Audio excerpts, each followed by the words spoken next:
So the other day, me and my husband had a little finance meeting. So I was already thinking about this scripture. I didn't know where to find it, so I Googled it.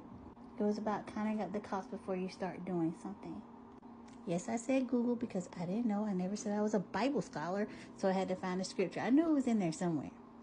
It's Luke 14:28. For which of you wanting to build a tower doesn't first sit down and calculate the cost to see if he has enough to complete it?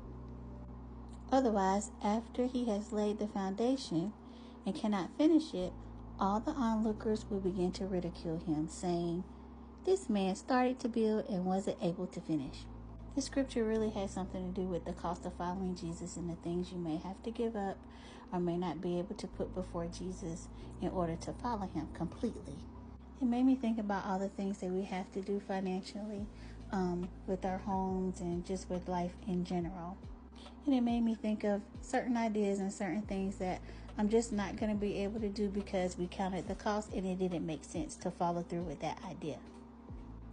I try to apply that to every area of my life: work, church, home, relationships with friends, everything. There may be a lot of things that I'm not able to do this year because I counted up the cost and it just didn't make sense.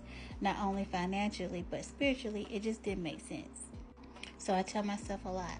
I'm not going certain places. I'm not doing certain things. I'm not having certain conversations because the costs just don't add up.